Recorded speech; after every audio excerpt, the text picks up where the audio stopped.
दिन 3 दिन तले मुख्यमंत्री बलांगीर गोटे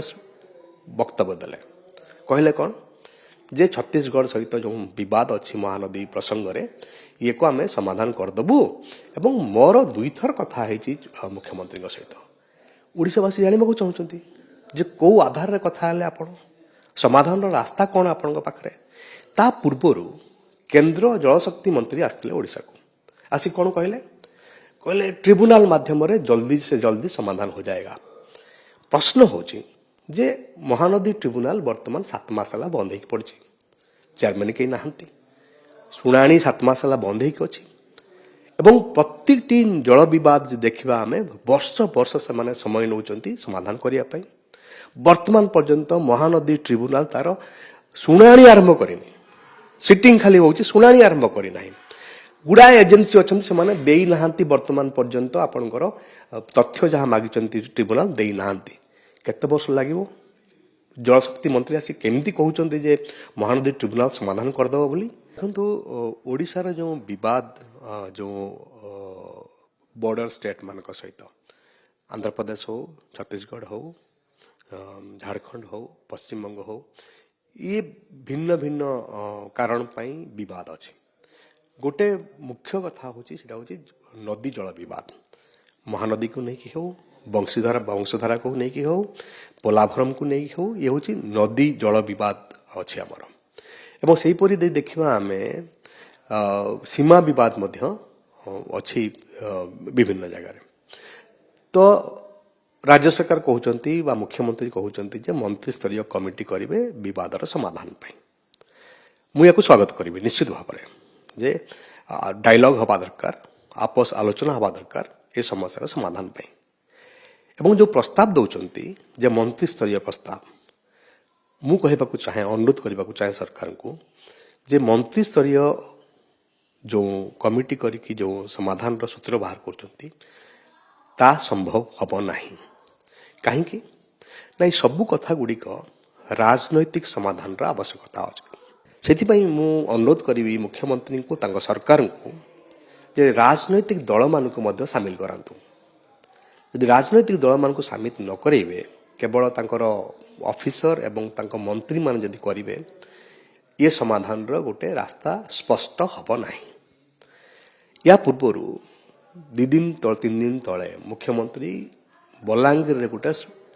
वक्तव्य देले कहले कौन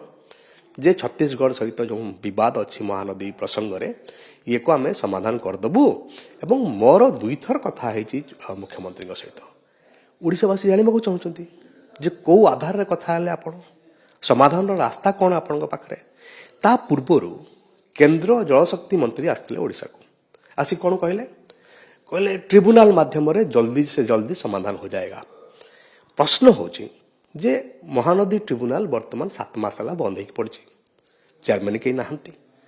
शुणाणी 7 मास ହେଲା बंद ହେଇକି ଅଛି ଏବଂ प्रत्येकटी जल विवाद देखिबा आमे वर्ष वर्ष से माने समय नउचंती समाधान करिया पई वर्तमान पर्यंत महानदी ट्रिब्यूनल तार शुणाणी आरंभ करिनी सिटिंग खाली होची शुणाणी आरंभ करि नाही गुड़ा एजेंसी अच्छा से माने देई नाहंती वर्तमान पर्यंत आपणकर तथ्य जहाँ मागिचंती ट्रिब्यूनल देई नाहंती केते वर्ष लागिवो जलशक्ति मंत्री आसी केमती कहउचंती जे महानदी ट्रिब्यूनल समाधान करदेबो बोली ये हास्यास्पद कथा। अनुरूप भाव में मुख्यमंत्री जो कथा होचंती छत्तीसगढ़ सरकार सहित ता आधार कौन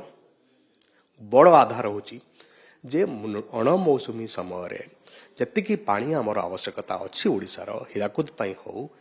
बा महानदी तलमुंडर कथा हो सेतिकी पानी हमको उपलब्ध हबो कि नहीं एटा होची basis of any dialogue with Chhattisgarh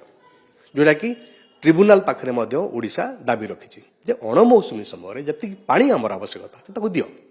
एवं सेति पई कलमा बैरेज रो गेट खोलो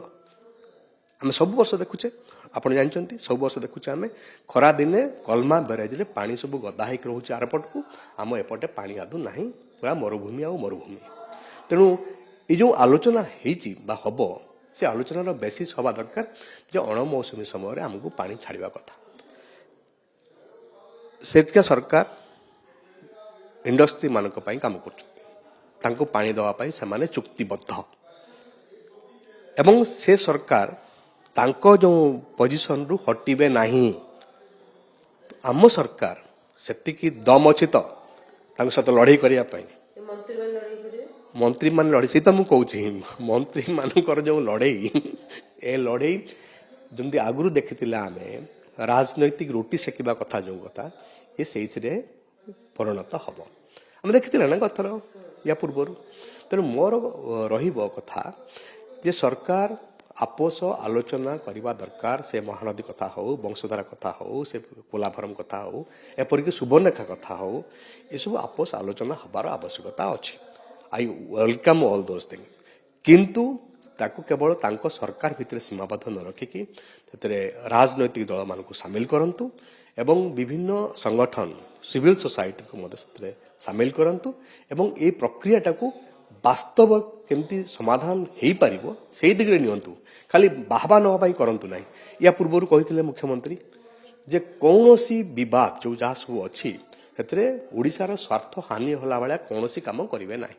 ଆମେ ଆଶା ରଖିବା ମନ୍ତ୍ରୀଙ୍କ ପାଖରୁ, ମୁଖ୍ୟମନ୍ତ୍ରୀଙ୍କ ପାଖରୁ ଯେ ଓଡ଼ିଶାର ସ୍ୱାର୍ଥ ସୁରକ୍ଷିତ ହୋଇକି ରହିବ, ସେ ସୀମାକୁ ନେଇକି ହେଉ ବା ନଦୀ ଜଳ ବିବାଦକୁ ନେଇକି ହେଉ।